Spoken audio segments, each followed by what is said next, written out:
já de cara quero dizer que talvez que eu escolhi esse título meio no susto, um dia que eu identifiquei o problema. No mesmo dia eu fiz a submissão do trabalho para a GTER e não fui muito feliz na escolha do título. Apesar de ele descrever razoavelmente o problema, ele poderia ter sido melhor elaborado. Mais uma vez, uma apresentaçãozinha básica, mas, de novo, assim como na outra vez, o que importa é essa parte aqui no final. Eu gosto de arranjar encrenca e apontar alguns problemas, não pelo problema, e sim para que ele vire uma solução e torne a vida das pessoas melhores. Bom, vamos lá. Vamos falar um pouquinho sobre fazer o conceito básico. Unicast Flood.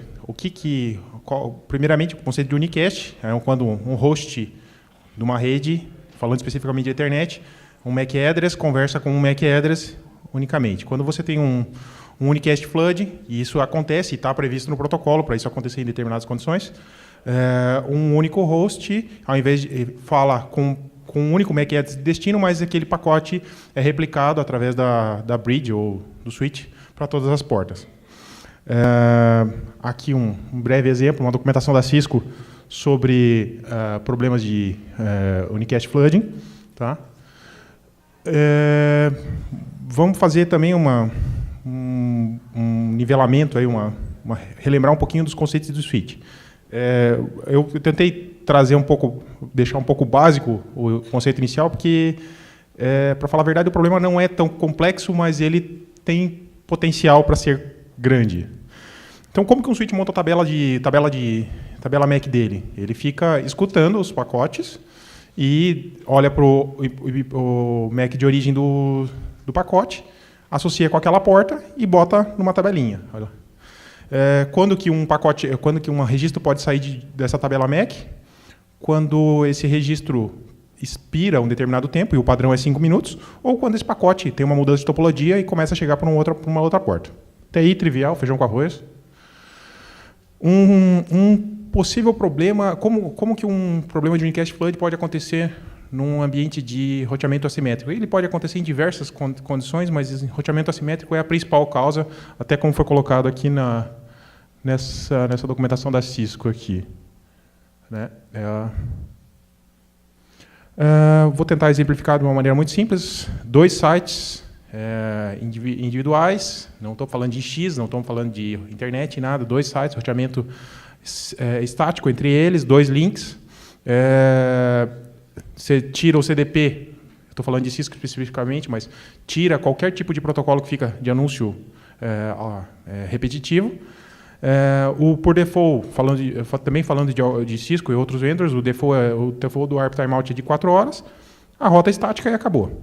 Quando um host, por exemplo, esse server aqui, 10, 10, 1, 10, quer falar com outro host 10, 20, 1, 10, ele vai mandar isso para o gateway dele. Esse gateway não conhece ninguém ainda, ele sabe que a rota dele estática está apontando para 10, 1, 10, 0, 1, 2. Ele vai perguntar quem tem 10, 0, 1, 2.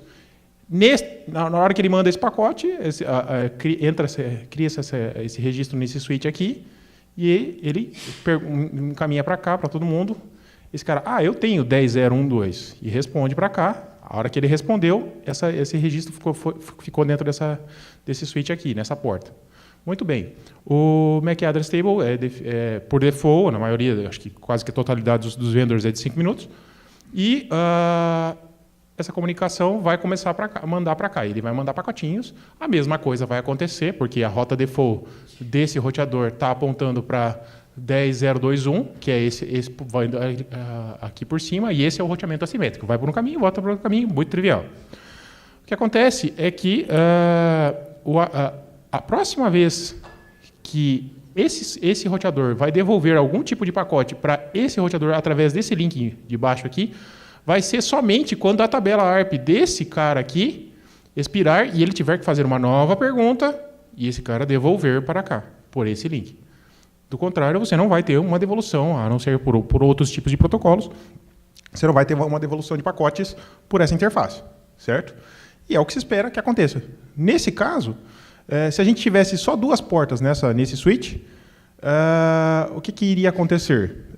Ele iria dar um forward all, que é também o comportamento padrão dos switches, ou seja, chegou um pacote com destino a um MAC que eu não sei onde está, qual que é o meu comportamento padrão? Encaminha para todo mundo, certo? E ele vai, o forward all é um flood, né? E isso está previsto em protocolo, é isso mesmo. Você pode mudar esse comportamento, pode botar para block, mas é bem comum que isso esteja para forward all. E se por acaso, nesse switch aqui, você tiver uma outra porta nessa mesma VLAN, o que ele vai fazer? Todo o tráfego unicast que está vindo para cá, que ele não sabe para onde mandar, ele está fazendo flood em todas as portas e vai fazer com que isso chegue nessa porta aqui.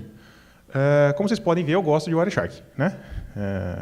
E aqui eu botei um Wireshark para escutar e estou escutando o tráfego que é supostamente roteamento unicast para cá. Bom, esse é o exemplo, a sintetização do problema, e ele é um problema que não está relacionado ao EX. Isso acontece em diversos lugares, links privados, é só o cara não tomar os cuidados que precisa tomar. Muito bem. Daí, como eu fiz a abertura do título, é Unicast Storm em link para EX. Então, o que tem? Como que isso aí caiu no meu colo? Como que eu identifiquei esse tipo de problema? Eu estou já desde o ano passado, conversando com alguns colegas, e nós tínhamos montado eu fiz uma apresentação no ano passado, falando sobre o ARP Storm na rede do EX São Paulo, e desse cara eu comecei a desenvolver alguns scripts para captura de pacotes de broadcast na rede. Até eu dei um nomezinho legal para ele, chamado Arpoador. E eu estava escutando a rede e fazendo alguns filtros e tentando gerar estatística, gerando alguns arquivos. E não ficou muito legal aqui a visualização, mas você vai ver que a captura total dos broadcasts na rede, que eu estava fazendo, estava dando... Broadcasts não, pacotes recebidos em bridge na rede, estava dando 48 MB. E a hora que eu filtrava o que era broadcast efetivamente, o total estava dando 22 MB. Pô, estava sobrando mega ali. Nos arquivos que eu estava... Isso aqui era uma captura de 1 minuto. Estava sobrando mega nos arquivos. Falei, que diacho, né? Vamos lá. Aí eu comecei a olhar para as interfaces. Olhei especificamente para isso aqui era uma router board que estava pendurada em paralelo com o switch com o switch router que fazia roteamento. E em uma das VLANs do EX, eu estava olhando o tráfego médio, estava dando 638 kbps, e na outra interface dando 7 MB. Eu falei, mas não pode, não tem 7 MB de broadcast no EX São Paulo, não tem como ter isso. E daí eu fui para o Wireshark e fui dar uma olhadinha no que eram esses pacotes. Obviamente eu cortei uma parte do endereço aqui para preservar o pessoal, mas se você der uma olhada aqui, está um pouco desfocado aqui, mas no computador dá para ver. Vai ver que é tráfego normal. Você tem aqui BitTorrent, deve ter DNS aqui em algum lugar. É tráfego de internet comum de navegação, né? Não tem nada, nenhum mistério. Falei, mas por que esses caras estavam batendo para cá, certo? Bom, foi nesse momento que me deu um plim, né? E eu vou contar um caso aqui de um problema que eu vivi antes de eu entrar mais no escopo de internet. Eu trabalhava com redes corporativas e num cliente que eu atendia no passado, onde ele tinha uma infraestrutura bem legal, era um único site, mas eram 2 edificações separadas, e ele tinha dois switches de chassi, fazendo HSRP para a rede inteira. E exatamente esse caso aqui, cara, exatamente o caso do paper da Cisco aconteceu nesse cliente. A gente tinha um servidor com um gateway definido em um roteador, o outro servidor com gateway definido em outro roteador. Esses 2 roteadores tinham acesso às 2 VLANs. E acontecia, por exemplo, o pacote saía do servidor 1, entrava no roteador, pela VLAN 1, entrava no roteador, ele mandava para os servidores pela VLAN 2. Esse cara devolvia pela VLAN 2, só que batia nesse roteador e ia para cá. O que acontecia? Esse cara aqui era um tráfego de backup, por consequência volumoso, né? Esse cara aqui, ele não sabia aonde que estava o MAC desse cara, desse dispositivo aqui, e ele fazia flood e atolava a rede. E era uma rede bem considerável. Tá? E quem fez a cagada? Eu mesmo. Eu que configurei errado. Aí, como que eu ajustei isso na época? Eu ajustei os tracks, os parâmetros de track do HSRP e fiz com que os dois estivessem simultaneamente no mesmo lugar. Isso aí foi bem lá no começo, mas me deu um estalo com relação a isso. A conclusão, o que me fez lembrar disso, desse problema e associar com o X, foi uma experiência passada e que uma coisa que eu gosto sempre de colocar para os colegas que eu converso é que, cara, fabricante tem equipamentos e padrões diferentes, mas o protocolo é sempre o mesmo. Então, se alguém tiver que aprender alguma coisa, aprenda o protocolo, não aprenda fabricante. Aprenda o protocolo, porque o protocolo vai ser o mesmo no vendedor A, B, C, D ou E, a não ser que ele não respeite o protocolo, obviamente, né? Muito bem. Tá. E lá na época eu já tentei fazer esse mesmo procedimento, o teste de ajustar uma das soluções que a gente encontrou, um paliativo, foi tentar ajustar o aging time do switch. Então, o aging time padrão é de 300 segundos e nós ajustamos o aging time para 1 hora. Né? E o que aconteceu? Isso resolveu completamente? Não resolveu completamente. Você pode ver aqui que uma das VLANs, nesse momento específico, estava com 650 kbps e a outra VLAN estava com 693 kbps. Tá? Isso era uma constante, uma diferencinha constante sempre. Né? Voltei a dar uma analisada e verificar.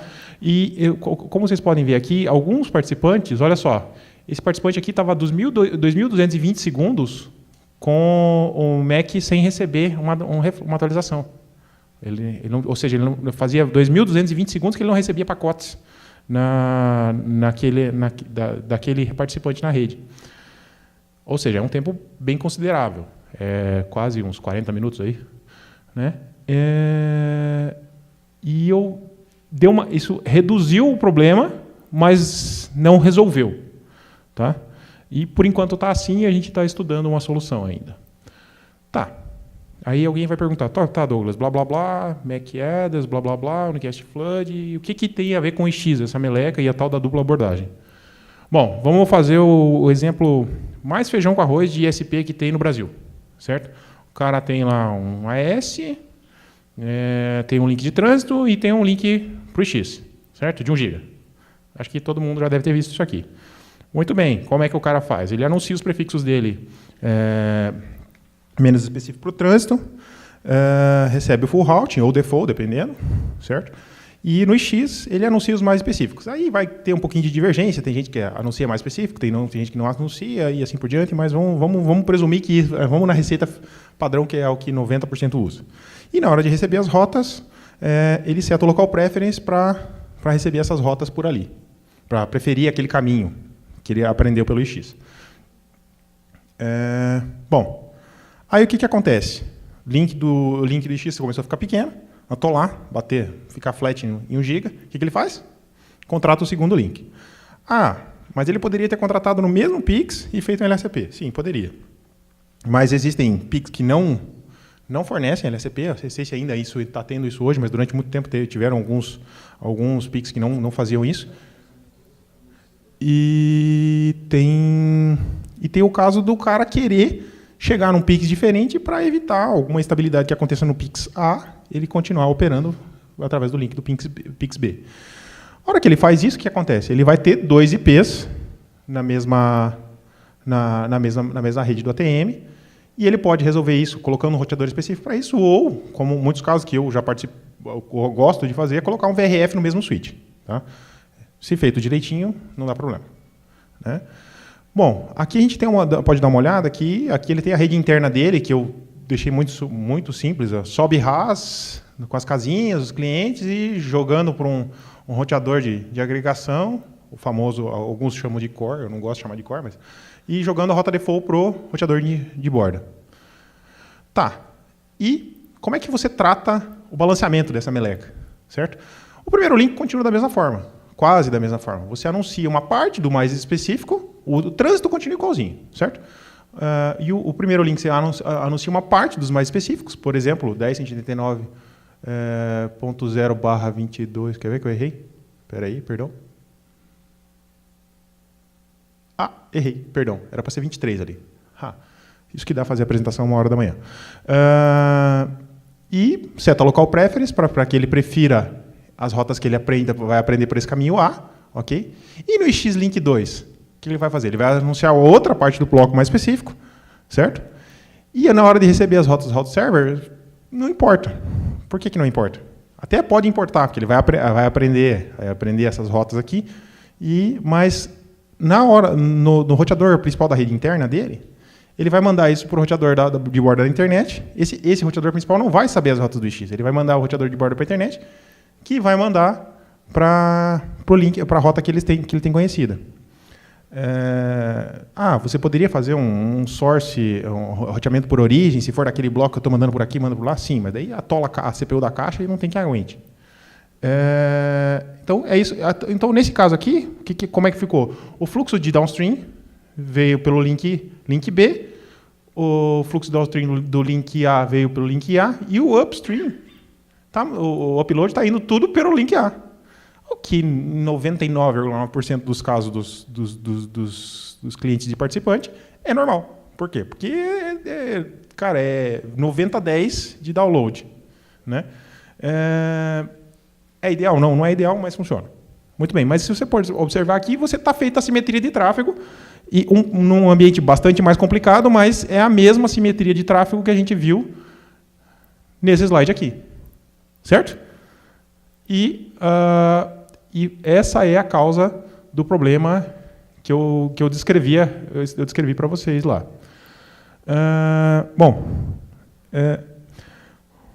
Uma constatação que eu fiz foi que a maioria dos pacotes que o switch estava fludando, estava mandando para cima, era de Cisco e Juniper. Você fez uma análise bem detalhada? Não fiz uma análise bem detalhada. Foi uma análise superficial. Tá? Merece mais aprofundamento. Aí vem aquele cara e fala assim, e o MikroTik não estava sendo fludado? Muita gente está perguntando. Então deve ter a ver com ARP Timeout. Não, ARP Timeout é uma coisa, MAC Aging Time é outra. E não tem a ver com ARP Timeout especificamente, porque eu fui, e eu conheço algumas pessoas que estão com o MikroTik ajustado em 4 horas, e para esses caras também não estava fludando. Por quê? Eu tenho uma desconfiança, mas eu não tenho certeza. Um outro cenário que isso pode acontecer. Tá?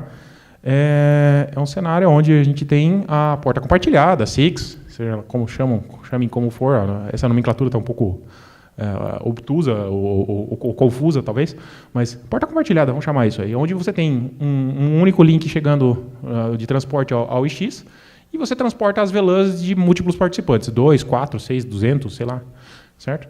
Dependendo da configuração que tiver nesse switch que vai estar recebendo o link de transporte e abrindo para os múltiplos participantes locais, esse problema de MAC Aging Time e flood vai acontecer também, certo? Vocês conseguem perceber isso? Já houveram relatos na GTR, teve um colega que falou sobre isso aqui, teve um outro colega que me procurou em particular também para falar sobre isso, e eu sugeri que fizesse um aumento pequeno no Aging Time, mas eu acho que não é a solução. E especificamente nesse caso, se somente as portas envolvidas estivessem com o switch port allowed VLAN, ele ia floodar só para as portas que estão sendo encaminhadas. Então, é um flood contido. Continua sendo flood, mas é um flood contido. Certo?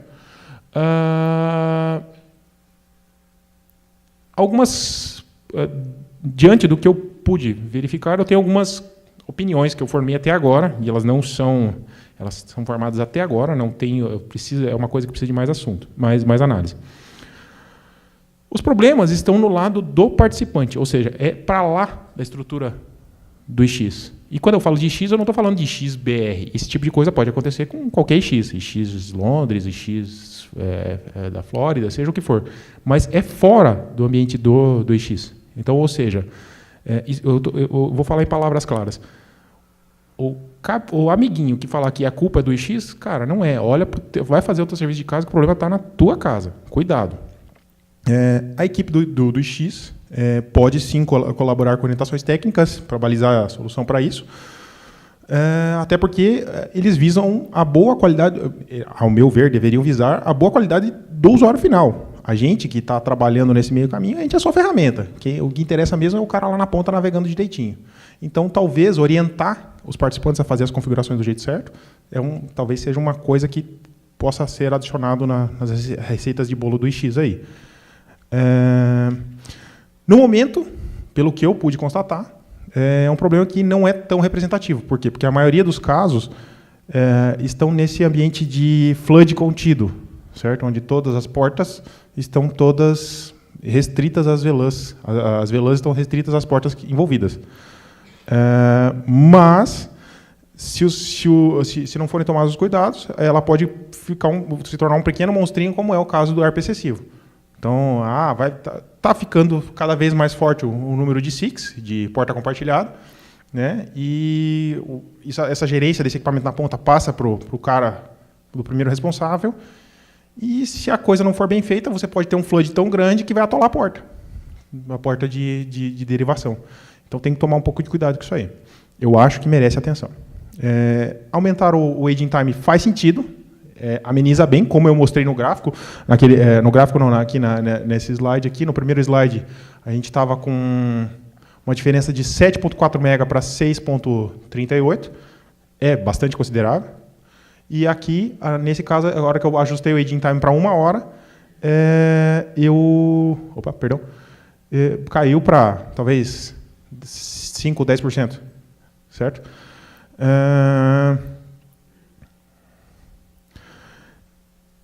Uma das análises uma das pesquisas que eu fiz indicou que a solução que o pessoal usa é padronizar e igualar o aging time com o Mac aging time com o ARP timeout.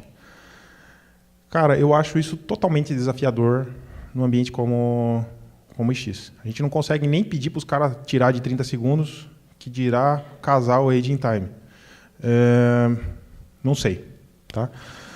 Uma solução, e é aqui que eu acho que está a causa dos microtiques não serem alvos de flood. Tá? Uma solução que eu tenho, pela análise que eu fiz, pode ser a que traga efetividade para a resolução do problema, alguma comunicação unicast repetitiva, cíclica, de um para todos, por consequência, todos para todos. Certo? Por quê? Porque com isso, os switches, nas suas tabelas MAC, ao longo do caminho, vão aprender os MACs de todo mundo e vai estar sempre ali, e daí você não vai ter o flood. Possíveis soluções. Isso aqui eu não vim aqui para resolver, eu vim aqui para complicar. Não é assim, esse aí foi o Chacrinha que falava, né? Eu vim aqui para apresentar um problema e tentar fazer um brainstorm com vocês aí, a gente botar isso, acender o bit para esse problema e ver que isso aí pode tentar pensar numa solução. Check gateway do MikroTik, e eu acho que é isso aqui que faz com que ele não desaprenda os MACs no meio do caminho. Track SLA, só que esse Track SLA, falando de Cisco, Juniper, é um pouco mais complicado, tem aquela solução do IGP, Tracking Routing, que é uma parte, o Route Deepening usa isso, né? Então, basicamente, essa a questão. Eu trazer um problema que eu identifiquei, ele não está bem delimitado, não fiz as análises profundas, tantas quantas deveriam ser feitas, mas é uma coisa que a gente pode ver, pode ficar atento aí que pode gerar um problema. Basicamente, é isso. Uma frasezinha muito pertinente, quando você não sabe o que fazer, ande rápido e pareça preocupado. As pessoas vão achar que você está resolvendo o seu problema. Basicamente é isso, agradeço.